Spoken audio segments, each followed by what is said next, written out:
Pues este formato de transmisión en vivo es un poco limitado aquí en el Facebook, no podemos tener mucha interacción. En el momento que yo comparta la pantalla con, con la presentación, pues voy a dejar de ver los mensajes, ¿no? Lamentablemente no lo puedo hacer y es probable que a la hora que intente regresar, también no he podido regresar en vivo, pero bueno, podemos iniciar con la presentación.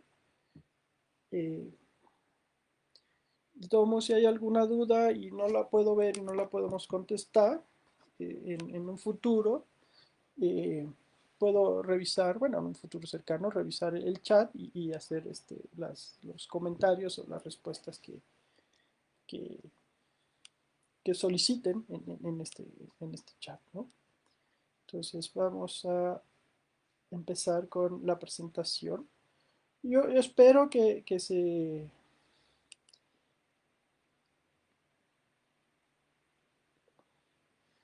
A ver, estamos cargando.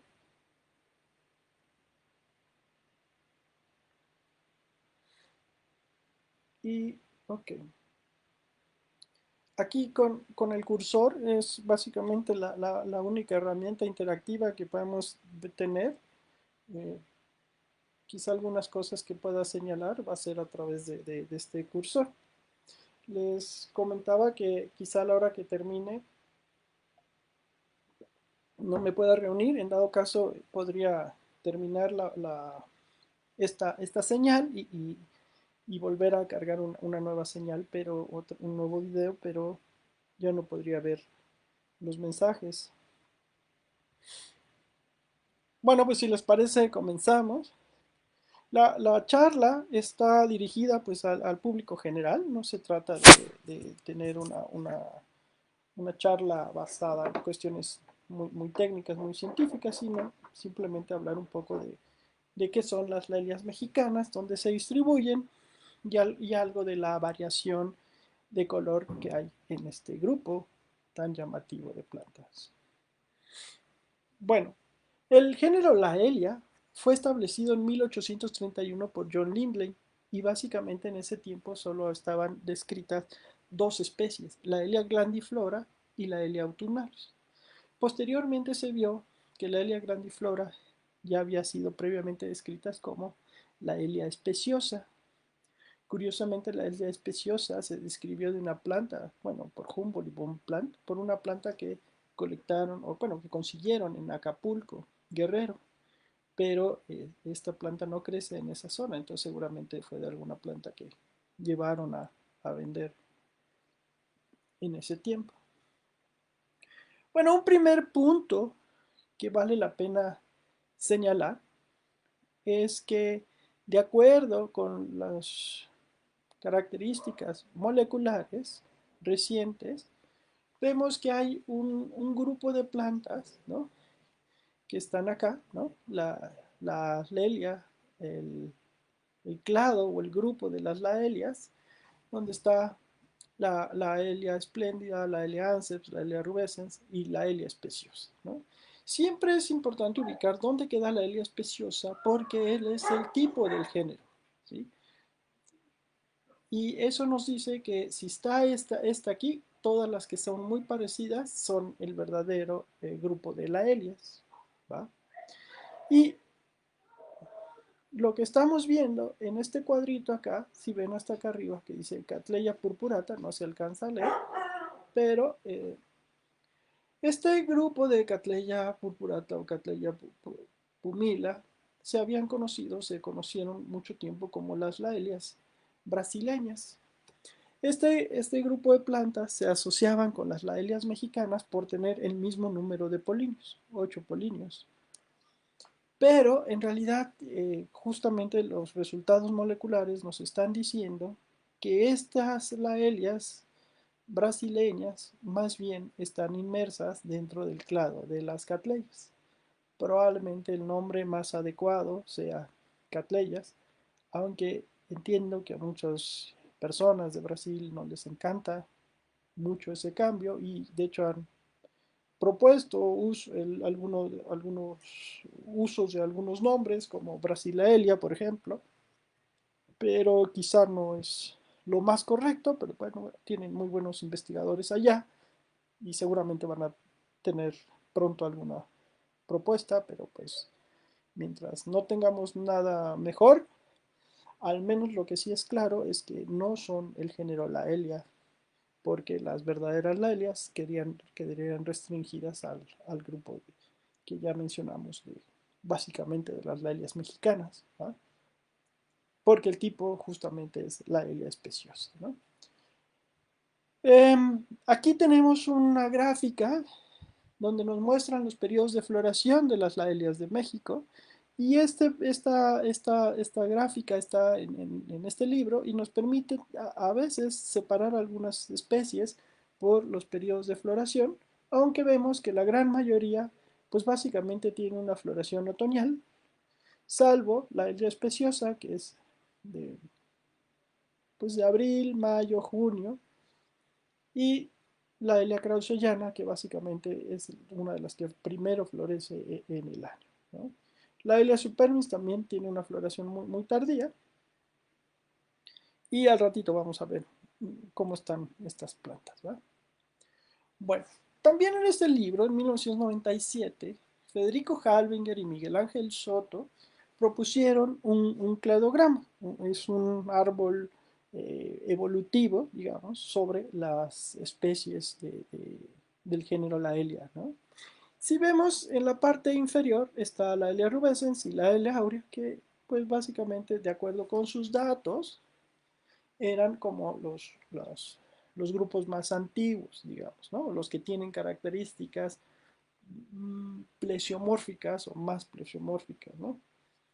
Y los grupos que están en las partes de arriba serían estos los más derivados, los que son, digamos, los que han divergido más recientemente en este árbol evolutivo, ¿va?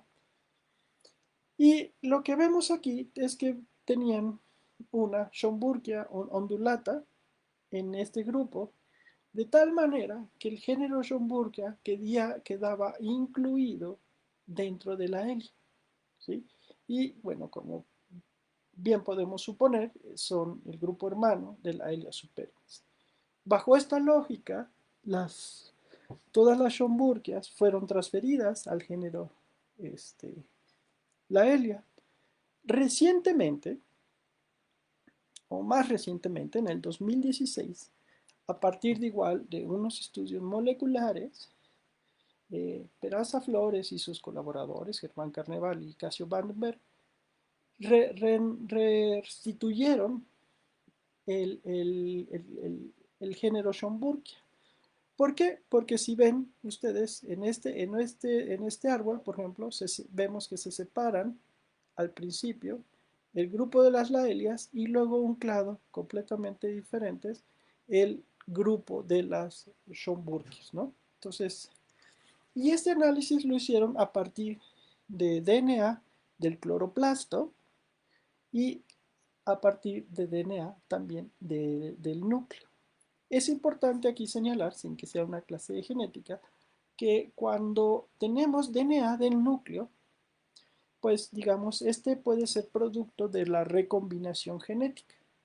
En cambio, es decir, cuando hay reproducción sexual, pues se mezclan los genes de los papás con los genes de las mamás y se revuelven y tenemos un nuevo genotipo, un nuevo gen, sí, un nuevo genotipo basado en la recombinación de los genes de los dos padres. El cambio, en los cambios, perdón, por otro lado, los genes que vienen en los núcleos, en los cloroplastos, son genes que vienen de herencia materna. Solo se transmiten a partir del citoplasma que tienen las mamás. Entonces, por eso vemos que hay cierta discrepancia. Por ejemplo, en la Elia gouldiana, está aquí en rojo, podemos ver que en este caso, cuando vemos el gen del lado de la mamá, está cercano a la Elia anceps, ¿sí? Y en este caso, cuando lo hacemos a nivel, bueno, cuando lo hicieron a nivel del nuclear, de genes de núcleo, pues sale muy cercano a la Elia autumnalis, ¿no? Y ahorita vamos a ver cómo han interpretado los autores estas diferencias, ¿no? Y en verde, pues vemos, ¿no?, que nuestra referencia forzada es dónde está la Elia especiosa, porque él es el tipo y nos va a decir cuáles son las verdaderas Laelias, ¿no? Entonces vemos que la Elia especiosa está en este grupo, no en el grupo de las Schomburgias, ¿va? Aquí están otra vez, ¿no? El grupo de las Schomburgias aquí abajo y las Laelias, o al menos el tipo de la Elia especiosa, en este grupo, ¿no? Aquí está, ¿sí? Con las otras Laelias, sobre todo las del centro y las del país, sobre todo de las montañas del centro y del occidente del país. Bueno, a partir de la mezcla de estos dos eh, análisis moleculares, estos autores decidieron separar dos clados principales, ¿no? El grupo de las verdaderas Laelias, ¿no? Acá está la Elia especiosa, y el grupo de las Schomburgias, ¿no? A partir de la Elia anceps y de la Elia rubescens, junto con todas las eh, Schomburgias de Centro y Sudamérica, básicamente, ¿sí? Y la Elia gulliana, pues quedaría como algo intermedio acá, porque aparentemente puede ser un híbrido natural, bueno, una especie de origen híbrido entre la Elia anceps y algún ancestro quizá de la Elia autumnalis o algo por el estilo, ¿no? Sin embargo, pues no todo el mundo está muy contento con esta división, porque si bien quizá no tenemos mucho problema en considerar que la Elia superbiens está muy parecida, es muy cercana y parecida a las Schomburgias, con la Elia anceps ya nos cuesta un poquito trabajo, pero con la Elia rubescens pues parece muy poco creíble que sea el mismo género que las Schomburgias sudamericanas.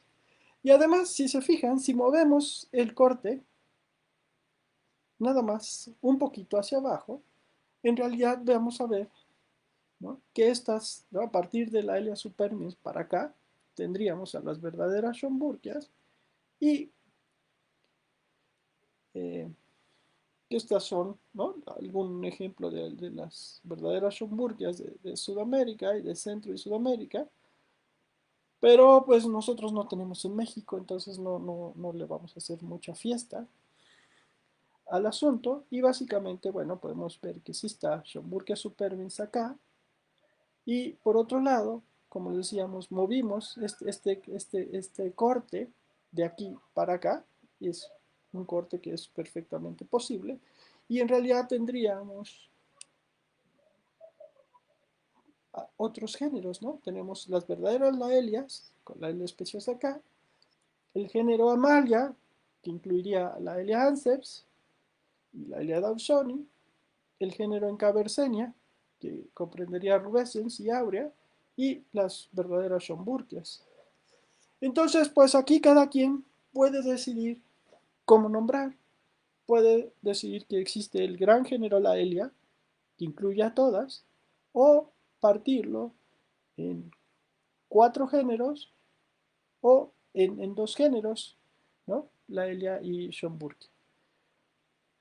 Si tuviéramos que partirlo, creo que para mí lo más correcto sería partirlo en estos 4 géneros. Pero la verdad es que a lo mejor no es tan necesario. Yo creo que estos 4 subgéneros o secciones del gran género Laelia es algo que los taxónomos pueden manejar, pero quizá la gente normal, los aficionados, los vendedores, ¿no?, los productores, pues podemos llamarlos a todos como el género Laelia, pero pues aquí el asunto es no tomársela personal. Son propuestas taxonómicas y todas son válidas y pues usar quizá las que más le acomodan, ¿no?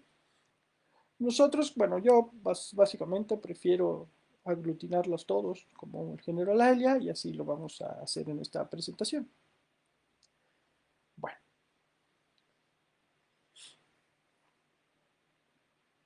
Pues para ir en orden, conforme estos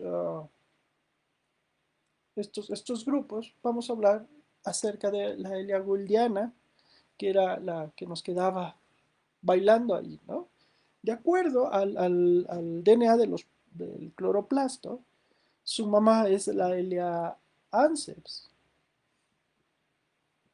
Y en la región de Hidalgo, donde crece esta especie, la barranca de Mestitlán, sí existe de forma nativa la Elia anceps. El problema es que no existe el otro padre, el posible padre. No existe. Lo más probable es que pudo haber sido la Elia autumnalis o un ancestro de la Elia autumnalis, porque el híbrido artificial entre autumnalis y anceps se ha hecho varias veces y el resultado no sale parecido a la Elia gouldiana, ¿no?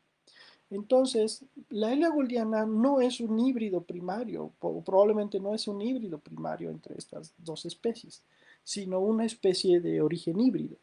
Es decir, en algún momento hibridizaron estas plantas y después hubo quizá retrocruzas, en fin, cosas de ese estilo, y se formó una especie, pero con el tiempo, esta especie, pues probablemente quizá en el pasado tuvo una mayor distribución, pero ahora con la deforestación, el cambio climático, en fin, varias cosas, ha hecho que prácticamente se encuentre extinta en la naturaleza.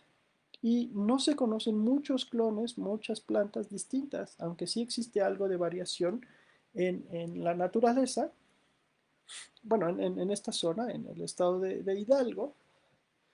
Y bueno, algo de lo que tratamos de hacer, por ejemplo, ahora en el orquidario, es tener varios clones en la medida de lo posible, cultivarlos bajo las mismas condiciones y ver si de verdad tenemos variación en estos ejemplares o son en realidad una o dos plantas nada más que se han ido propagando vegetativamente. Mucha gente en la región de la Barranca de Mecitlán las cultivan en los mezquites tradicionalmente. Y es una planta relativamente fácil de cultivar en, en, al exterior, en la Ciudad de México, por ejemplo. Es muy florífera, es muy bonito. Ok, entonces pasamos de Elia gouldiana, que les decía que quedaba como una especie de origen híbrido, y nos vamos a este pequeño clado, que acá pues estaba básicamente compuesto por dos especies, ahorita vamos a ver que hay una tercera, y Freddy Archila publicó este nuevo género en Cabersenia para referirse a este grupo de plantas. La Elia aurea se ubica, como ven, en el norte de México, en el occidente, en sí, norte y occidente del país, en los estados de Nayarit y Sinaloa, con la frontera con Durango, básicamente asociada a selva baja caducifolia. Es un cálido y seco, y es una especie pues relativamente descrita recientemente. Es muy bonita, es muy parecida a una Laeria rubescens, nada más que en color amarillo. Y se han encontrado algunos morfos muy, muy bonitos.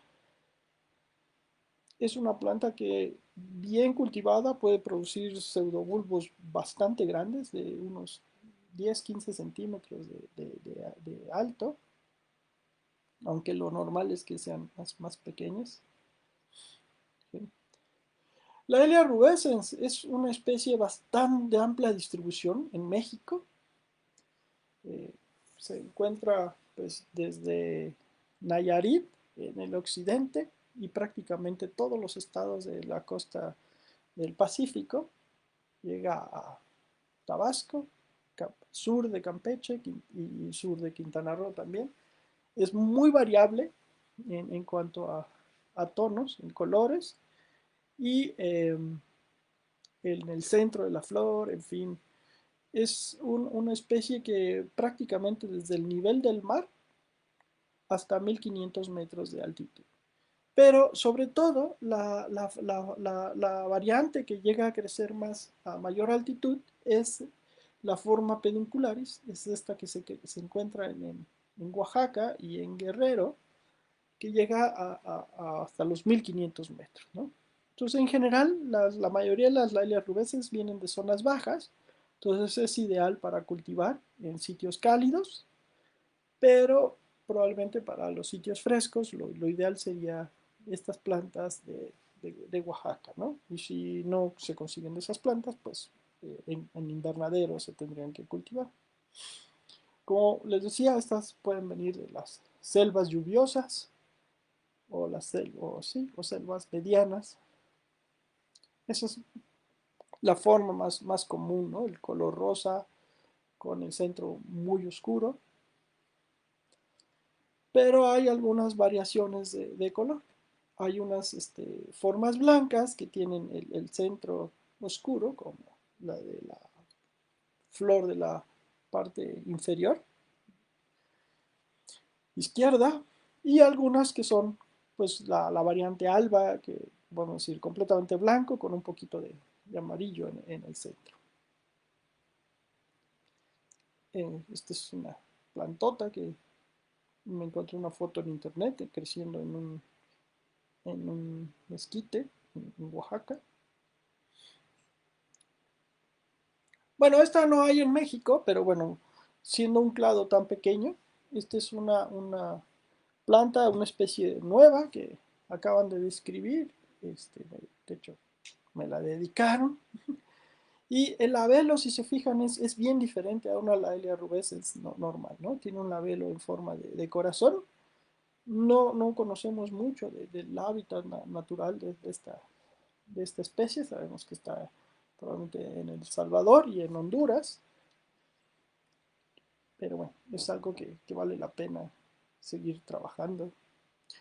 Bueno, seguimos con el clado de las Schomburgias, ¿no? En este caso, y bueno, nos tendremos que referir a la Elia superbis primeramente, porque es quizá la más distintiva de este clado que existe en México. Es una especie que básicamente crece en el estado de Chiapas, tiene una distribución como un arco, digamos, ¿no? Que sigue las montañas. Ya no se ha encontrado en Tabasco, ni en Campeche, ni en estas zonas, porque aquí son zonas bajas. Y en cambio aquí son sitios montañosos.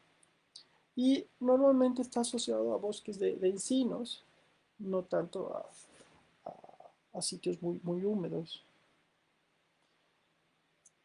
También esta especie se distribuye en Centroamérica, evidentemente, en Guatemala, y llega a Honduras y también en Nicaragua. Esto es el hábitat que conocemos de la Elea superbiens, ¿ven? Encinos, chaparritos, gordos, con plantas pues grandes creciendo en las ramas, sobre todo las ramas gruesas, ¿no? Aprovecho el comercial, he tratado de poner los autores de las fotos, en este caso es de Derio Jiménez, pero en algunos otros lados, la verdad, perdí la fuente, entonces igual me pueden hacer llegar un comentario, oye, esa foto es mía, se los agradecería para que darle los créditos respectivos.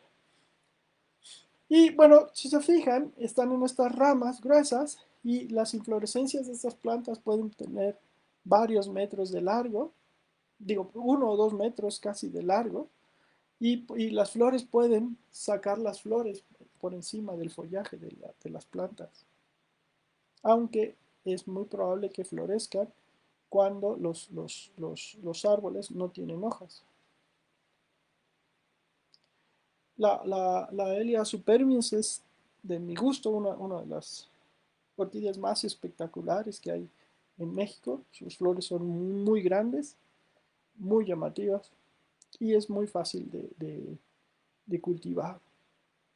Se han conocido algunas variedades, ¿no? Esta forma rubra, ¿no? O quencenianas, se conoce también. Hay en cultivo una variante completamente albina. Esta que se ha cultivado bastante en México. Hay varias plantas, pero aparentemente viene de Nicaragua, la planta original. Son plantas que se han cultivado en California y después llegaron a México. Y las flores son mucho más pequeñas que las flores típicas de las superbies mexicanas, pero pues el color siempre es algo llamativo, distinto de este clon. Se han encontrado en México también unas formas cerúleas, ¿no? Esta es una de ellas, flores grandes, aunque quizá no de la mejor forma. Aquí otras formas cerúleas. Lo que es muy llamativo es las venas del labelo, ¿no? Eso es algo que es muy llamativo. Y hay una forma semialba en México que es espectacular, pero no tengo foto de ella. Bueno, recientemente también, en el 2014, se publicó una especie nueva de este grupo y un híbrido natural. En este caso, los investigadores fueron gente del Instituto de Biología, Gerardo Salazar, y del Herbario Amo, Rolando Jiménez, y además Víctor Huerta y Eric Haxater del Herbario Amo. Ok, la Elia halbingeriana no está en estos cladogramas porque pues su descripción fue después, ¿no? Pero bueno, claramente es la especie hermana a la Elia superbiens, entonces tendría que estar en este clado. Y se conoce solamente del estado de Oaxaca, es endémica de este estado. Eh, Estas fotos me las pasaron. Como ven, de entrada el hábitat pues es diferente al de la Elia superbiens, ¿sí? Allá eran encinares secos, chaparros, y aquí más bien son bosques lluviosos, ¿no? Más tirándole a bosques mesófilos, con muchas epífitas. Ahí se ven las flores de la Elia halbingeriana. Las plantas son un poco más compactas quizá que la Elia superbiens, pero bueno, eso no sería muy distintivo. Eh, la, la característica que la hace muy diferente es, bueno, el labelo no es exactamente igual, ni la forma de los pétalos, ¿no? Aquí como que los pétalos son más ondulados, y al menos la que tenemos en cultivo tiene una floración un poco más temprana que la Elia superbiens, ¿no? Esta puede producir, halbingeriana puede florecer desde finales de octubre y principios de noviembre, mientras que la Elia superbiens pues básicamente es una planta de diciembre y a veces se va hasta febrero. De hecho, la utilizan para las celebraciones de la Candelaria, ¿no? En algunos lados. Creo que estas fotos son de Octavio Suárez de La Encantada, al menos estas de arriba, para ver algo de la variación que hay en esta especie. Y aquí podemos ver una de las características principales que diferencian la Elia halbingeriana de la Elia superbiens, ¿no? Esta planta que está aquí del lado derecho mío, no sé, es la Elia superbiens. Si se fijan, tiene estos cuernitos aquí en el polinario y estas crestas unas quillas aquí en el labelo, que mientras que en la Elia halbingeriana son más aplanadas y se fijan, no son tan prominentes estos dientecitos. Entonces, bueno, esas son algunas de las diferencias que nos permiten separarlas. No es una especie común en cultivo, y no sabemos mucho de la variación en cuanto a color. Sabemos que existen, al menos por fotos, una variedad albina. Yo nunca la he visto. Y bueno, acá, de acuerdo con los trabajos realizados, vemos que existe la Elia oaxacana, que es el híbrido natural entre la Elia halbingeriana y la Elia superbiens. Aparentemente no existe un híbrido natural entre la Elia anceps y la Elia superbiens, a pesar de que coexisten en Chiapas, porque los periodos de floración sí están más diferenciados, ¿sí? al rato vamos a ver, ¿no? Que en Chiapas la Elia eh, Anceps florece más bien en septiembre y como les decía, Superbios pues es más bien de diciembre.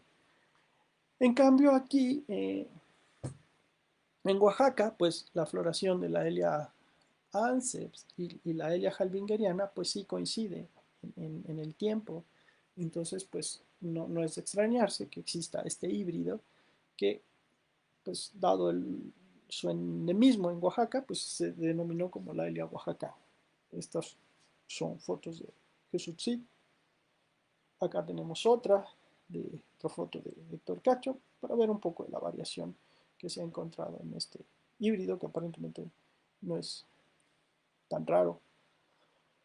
Bueno, aquí le puse el complejo de la Elia Anceps porque, pues, hay un debate si es una sola especie o si son varias especies. ¿Va? Pues cada uno tendrá su propio criterio. Como les decía, eh, este es un clado que queda muy separado también, bueno, una línea distintas a las verdaderas Schomburgias. Y este grupo ya se ha publicado como un género diferente, ¿no? Podemos ver aquí, ¿no? La Amalia Anceps, perdón, es un nombre ya publicado desde hace tiempo, el género Amalia, pero la verdad es que pues nadie lo usa. Y pues yo otra vez creo que lo mejor es seguir llamándolos como laelias, ¿va? Bueno, desde mi punto de vista, el complejo Laelia anceps está formado por tres especies. La Elia motai, que estaría restringido al sur de Guatemala y a unas áreas alrededor de Tegucigalpa en Honduras. La Elia anceps, quizá con dos variedades, dos subespecies bien que podríamos reconocer. Si ven, hay una fuerte separación espacial, pero no hay una tan clara diferenciación morfológica, entonces probablemente tenga más sentido manejarla como una subespecie. Y por otro lado estarían las Laelias dawsoni, que son las formas del occidente del país, ¿no? Del sur y del occidente del país, de la vertiente del Pacífico, ¿no? Y hay una fuerte separación, aunque a lo mejor la distancia no es tan grande en este sentido como puede haber acá, pero hay una mayor diferenciación ambiental porque hay unas montañas aquí en medio y eso hace que las condiciones climáticas de la vertiente del Atlántico y la vertiente del Pacífico sean mucho más diferentes que las que podemos encontrar entre esta región y esta otra, que están asociados al régimen ambiental del Golfo de México. Bueno, esta no hay en México, pero bueno, vale la pena mencionar la variación, la Elia motae. Estas son plantas que vienen de Guatemala. Este es pues algo parecido al tipo, pues es la cultivado Javier Mota, a quien se le dedicó la especie. Vemos. Las Laelia motae se caracterizan por son como Laelia samsis, pero en formas enanitas, ¿no? Las plantas son chiquitas, las inflorescencias son cortas y las flores también son más pequeñas, aunque muy redondeadas, ¿no? Redondeado nos referimos a que los pétalos son muy anchos. ¿Sí? Ahí está, se puede ver una planta típica de la Elia motae, ¿no? Inflorescencias cortas y además una o dos flores por inflorescencia. Prácticamente, o al menos las de Guatemala, no producen más flores, aunque uno las cultive lo mejor que pueda. Existe una variación, ¿no? Que son las de Honduras, sería la forma más rara de esta especie. Por lo que me han dicho, eso está prácticamente extinta en la naturaleza. Valdría la pena, ojalá, si hay algún amigo hondureño que esté viendo esta presentación, pues que trate de documentar la presencia de esta especie en el campo. Hasta donde tengo entendido, vivía cerca de las montañas de Tegucigalpa, pero esas han sido fuertemente deforestadas. Y pues, quizás son los clones más llamativos porque si se fijan, al menos en la flor, puede llegar a dar hasta 4 flores por inflorescencia, cosa que no hemos documentado bien en las de Guatemala, por ejemplo. Y además llegan a tener estos tonos muy llamativos, ¿no? O incluso lo que lo conocemos como aquinamiento, ¿no? Más color hacia las puntas de los pétalos. Bueno, algo también que distingue a la yamata es que florece muy temprano en el año. Puede haber, bueno, básicamente florece en julio, finales de julio y principios de agosto. Las plantas de Chiapas también se caracterizan porque florecen muy temprano en el año. Pueden florecer desde finales de agosto y principios de septiembre. Son,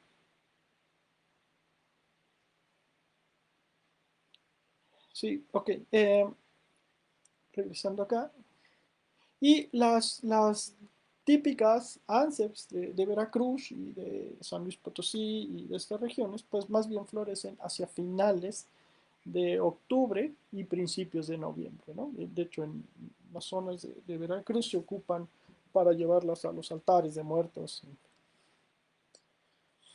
La Eleanceps, subespecie Anceps, es la forma típica de la Eleanceps, es la más común en cultivo y que probablemente la especie mexicana que más se cultiva en todo el mundo, porque tiene la ventaja de que es muy tolerante al clima tropical húmedo, se cultiva prácticamente igual que una catleya y es muy tolerante al frío y aguanta también un poco de calor, ¿no? Aunque es a nivel del mar es difícil de florecer, ¿no? Pero los sitios de mediana altitud, por encima de los 500, 600 metros, ya es más fácil de cultivar y en sitios como la Ciudad de México de 2200 metros se puede cultivar sin problema. Es quizá de donde han salido la mayor parte de las variaciones hortícolas, ¿no? Lo que se conocen como lineatas o trilabelos, y las formas cerúleas. Uh, Algo que es distintivo de esta forma es que los pétalos no son tan anchos, ¿no? Aunque sí hay algunos cultivares con pétalos anchos, en general son formas más bien estrelladas. ¿Sí? Hay también un montón de formas albas y semialbas de diferente tono y color que han sido seleccionadas y cultivadas desde mucho tiempo, pero bueno, podemos ver que siguen teniendo estos pétalos delgaditos en forma con plantas más bien en forma de estrellas. Hay algunas formas completamente albinas.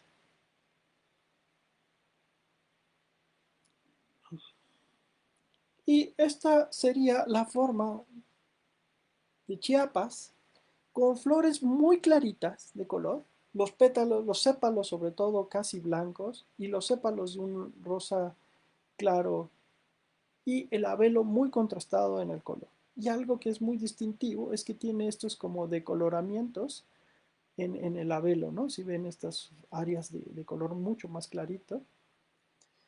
Ah, este, esta variedad no está descrita formalmente, de hecho tiene este nombre de Mayensis, pues no se nos ha ocurrido otro, pero esperemos que en algún momento lo podamos describir. Y ven, ¿no? Aunque puede ser muy variable las formas, ¿no? Tienen estos decoloramientos en el labelo, que es algo muy distintivo, o colores muy claritos con el labelo muy encendido. Y pues hemos visto mucho, bueno, cada vez vemos más y más fotos en internet, de muchas personas que la están cultivando. Bueno, la otra especie de este grupo es la Elea dawsoni, que se refiere básicamente a el grupo de plantas de la Elea anceps, digamos, del Pacífico mexicano, de flores blancas.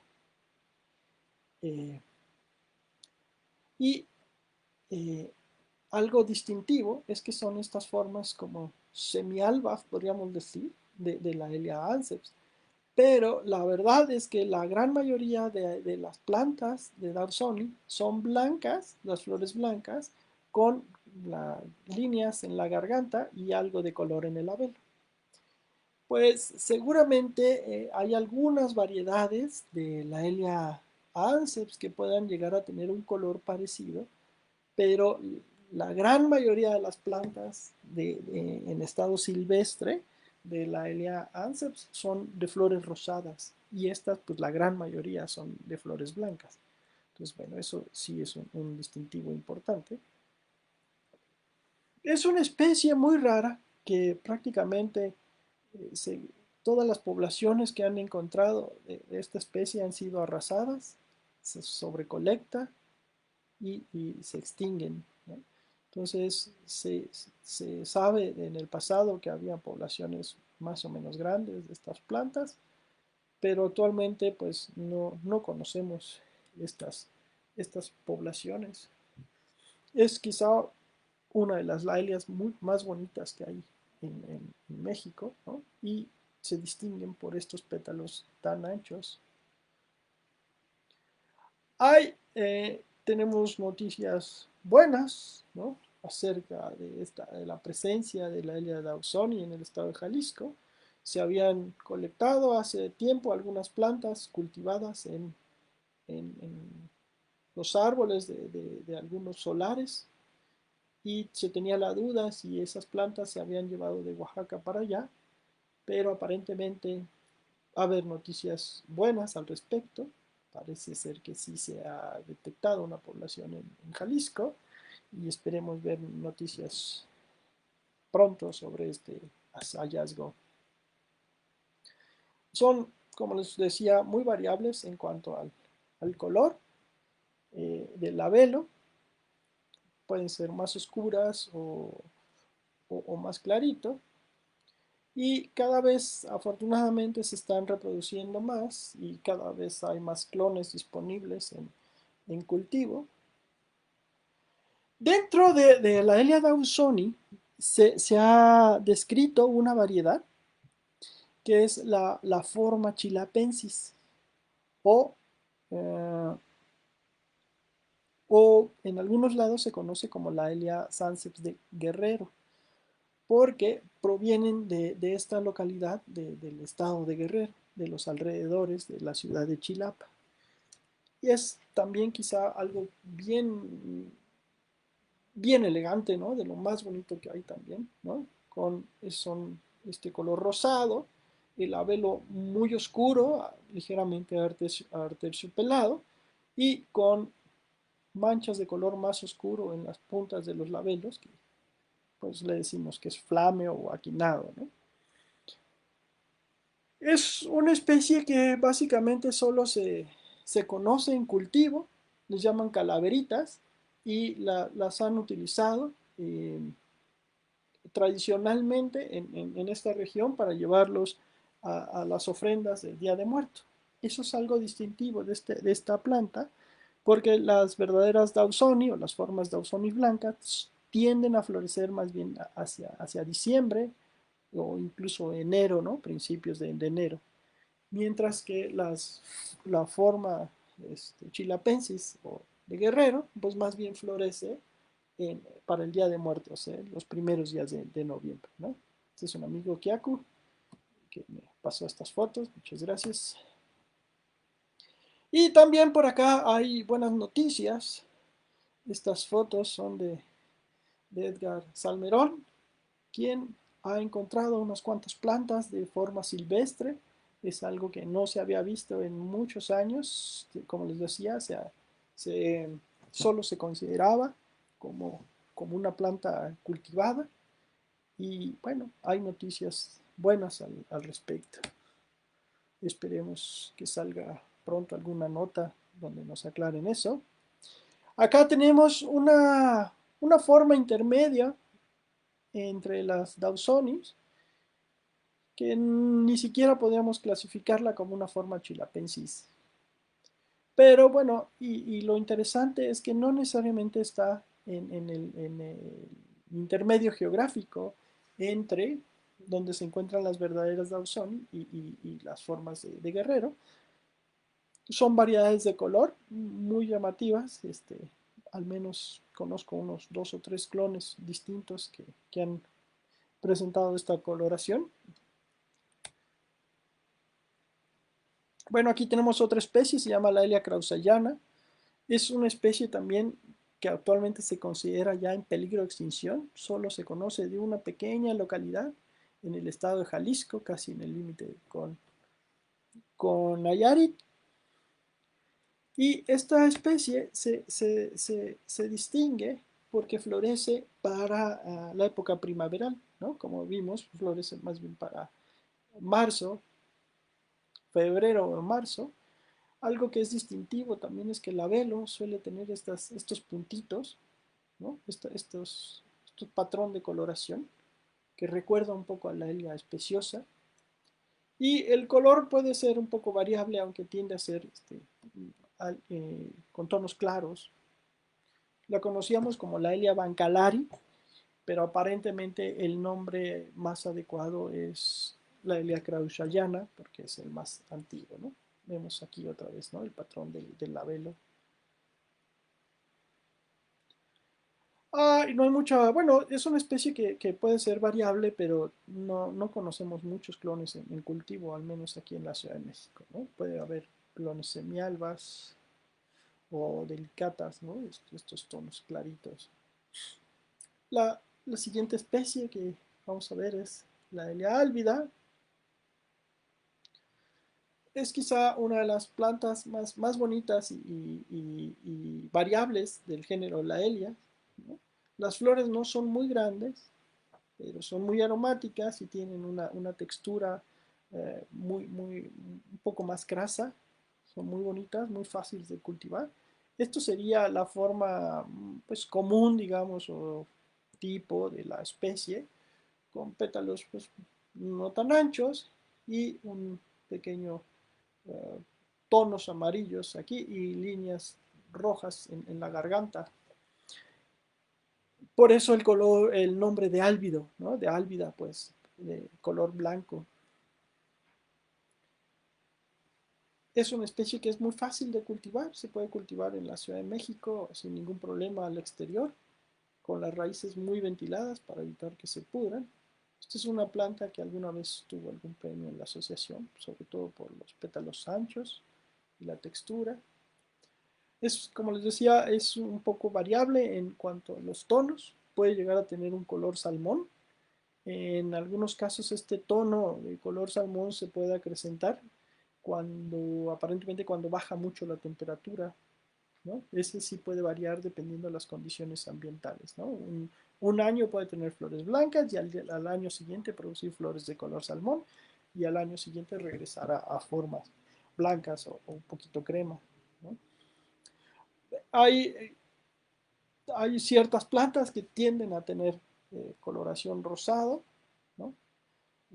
Ya sea en forma quinada, en el labelo, ¿no? Hay estas que para mí son muy vistosas, con el labelo más encendido. Hay esta otra, por ejemplo, con los sépalos de color rosado y los pétalos y labelo más bien blancos.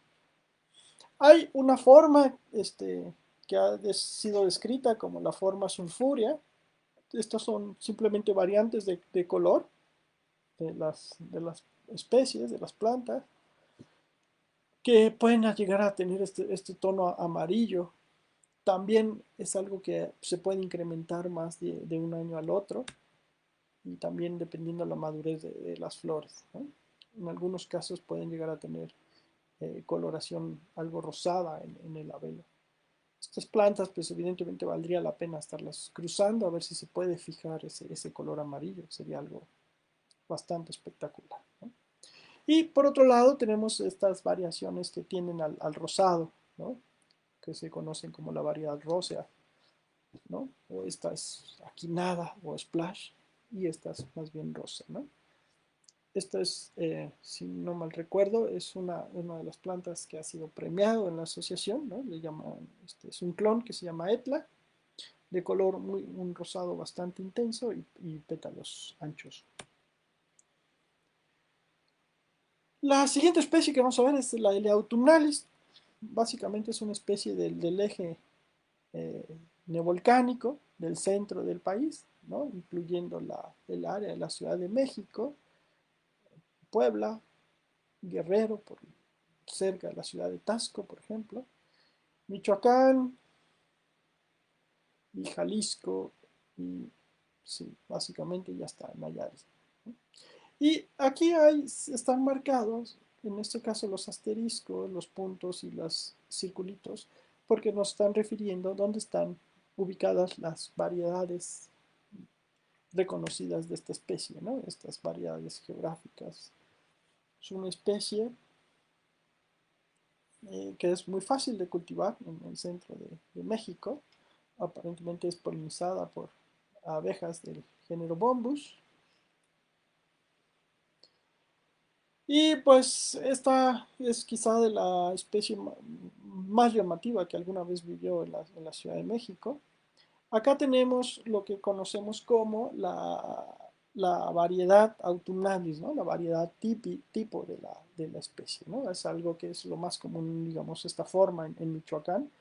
Tiene los pétalos ligeramente anchos y es un color, pues, lila claro, digamos, ¿sí? Las flores no son tan grandes, pero digamos que tienen bonita forma en ese sentido, ¿sí? Puede haber cierta variación en cuanto al color, pero digamos que lo que distintivo son los pétalos anchos y bueno, esta parte blanca en el centro de la vela. La variedad Arthur Rubens es, digamos, la que se ubica en el centro de México. Los pétalos son más delgados, las flores son más grandes y el color suele ser más intenso. ¿Sí? Entonces tenemos flores de color más oscuro y pétalos que son un poco más delgados. Hay cierta variación, ¿no?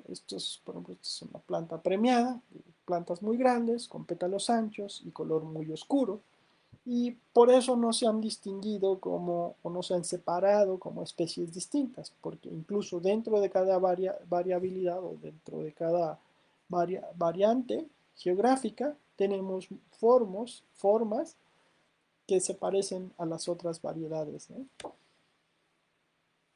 Existe la variedad Xanthotropis, que es más bien del estado de Jalisco, los límites con Nayarit.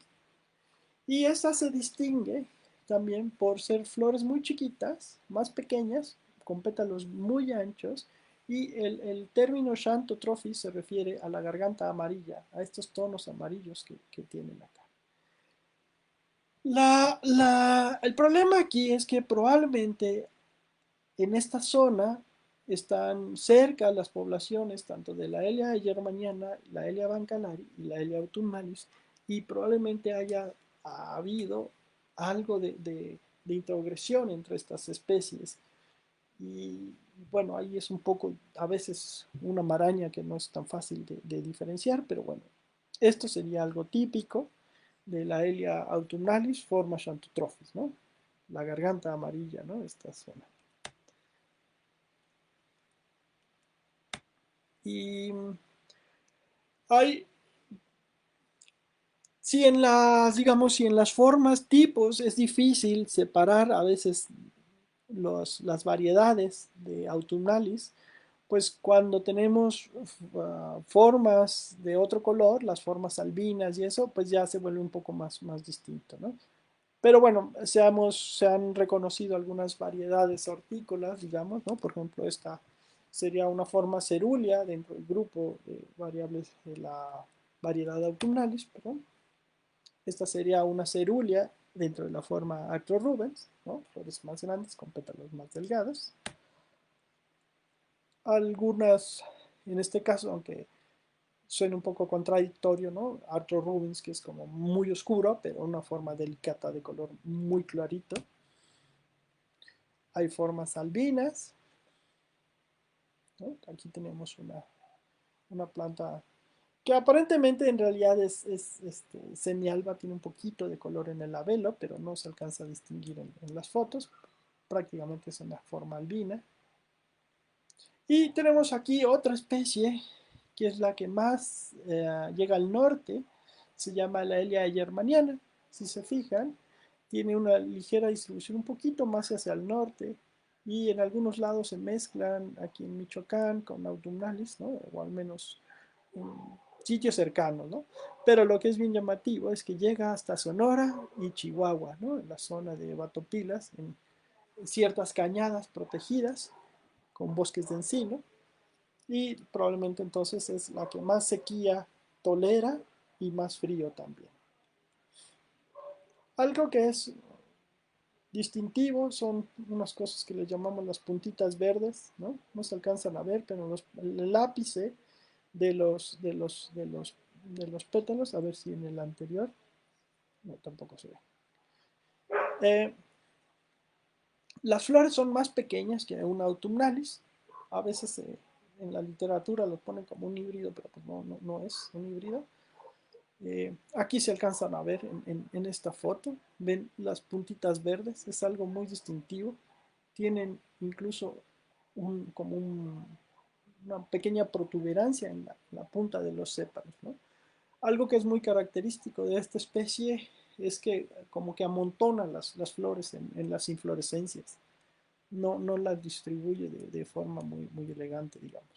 Pero llega a ser muy variable en cuanto a color también. Puede haber formas muy oscuras, formas delicatas, ¿no?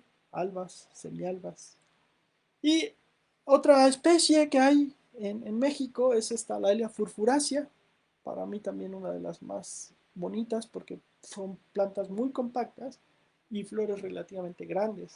Esta es endémica del estado de Oaxaca, básicamente de bosques de encino. Tiende a florecer también más hacia el invierno, ¿no? Y lamentablemente pues las utilizan luego para adornar los nacimientos en el estado de Oaxaca, ¿no? Son plantas relativamente pequeñas, pseudobulbos chiquitos, una sola hoja, y las inflorescencias pueden tener, pues lo normal es una o dos flores, pero pueden llegar a tener muchas más, cuatro o cinco en plantas muy bien cultivadas. Se conocen algún par de clones albinos y hay algunas formas también más oscuras, ¿no? Eso es lo que les comentaba, ¿no? Que muchas veces las colectan las flores para adornar los nacimientos. Y llegamos al tipo, a la Elia especiosa, que es quizá una de las plantas más emblemáticas de nuestro país. Pues desafortunadamente es difícil cultivar fuera de México porque si se fijan también tiene una distribución muy hacia el norte y además en bosques de encinos frescos de altitud. Entonces el cultivo en zonas bajas se complica porque en los sitios de altitud existe una variación en la temperatura muy fuerte entre el día y la noche, y además pues por la latitud a la que está México pues también tenemos un efecto de la estacionalidad, es diferente el invierno que el verano, ¿no? O la primavera, y eso es muy difícil de reproducir, ¿no? Y se distingue porque son plantas que viene la floración con el brote nuevo. Entonces, bueno, eso sí hay que tener cuidado de no regar cuando viene el- la flor, porque se pudren las flores, ¿no? Son plantas que, que crecen en encinares secos, de Quercus desertícola, de hecho, ¿no? Hay estas, son fotos de la Elia especiosa creciendo en el estado de Querétaro. Esta son, si no mal recuerdo, de Michoacán. En este caso son la transición de bosques de pino con encinos, para dar una idea del sitio, ¿no? Algo que es muy llamativo de la Elia especiosa es el labelo, algunas de las variantes que hay. de color. Aquí podemos ver, ¿no? Diferentes tonos, diferentes formas. Probablemente no hay dos iguales. Cada una tiene su propio patrón de coloración en el labelo. Y hay algunas variaciones de color también en cerúleo, en semialba, cerúleas y albas plenas. Se utilizan mucho en algunas celebraciones en Michoacán. Y pues, ¿qué hay de nuevo en el género Laelia? Ya para terminar, vemos que apenas se describió el año pasado, ¿sí? En el 2019, un híbrido natural que se conoce como Laelia tlaxiacoensis, en referencia a la ciudad de Tlaxiaco, en Oaxaca, que es el híbrido natural entre la Laelia albida y la Laelia furfuracea.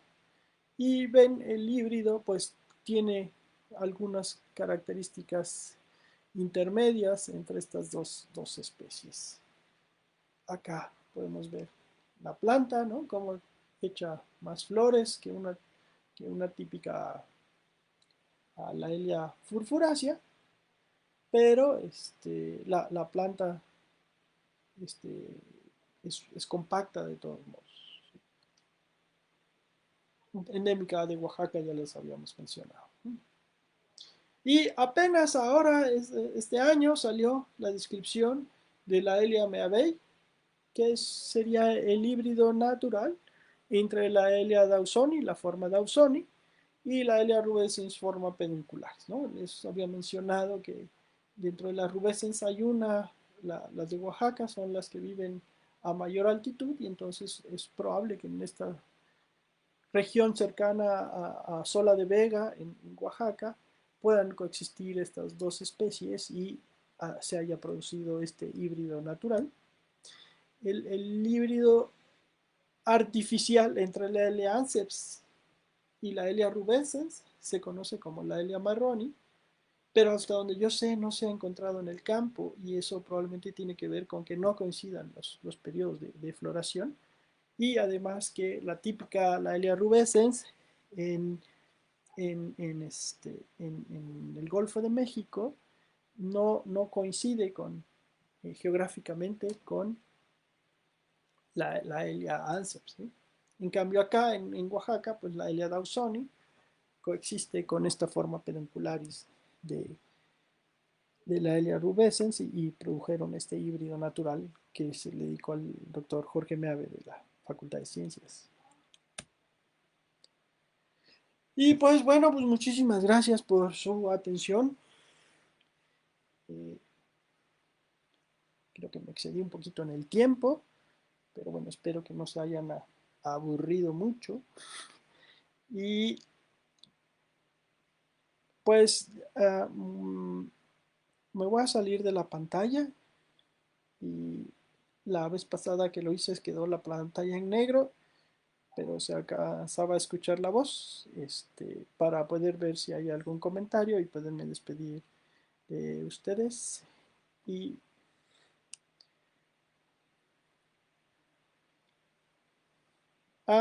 pregunta Uriel que si existe híbridos de la Elia especiosa.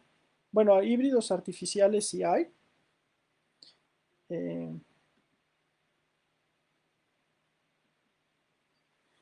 y se han encontrado un híbrido natural entre la Elia especiosa y Euquile Karwinski, pero no está descrito. Eh, bueno, dice, en resumen, ¿qué especies no son recomendables para el exterior en la Ciudad de México? Pues las que vienen de sitios bajos, ¿no? Las que vienen de sitios cálidos, particularmente la Elia rubescens, no tiene caso. Y la Elia anceps, las de Veracruz, las puedes cultivar al exterior, pero tienes que tener cuidado de aumentar el riego cuando vienen los botones, porque tienden a producir miel, tienen nectarios extraflorales y eso hace que las flores se peguen y no abran bien. Entonces a veces incluso tienes que regar manualmente y enjuagar los botones para que se abran bien. Y fuera de eso, pues casi todo puedes cultivar.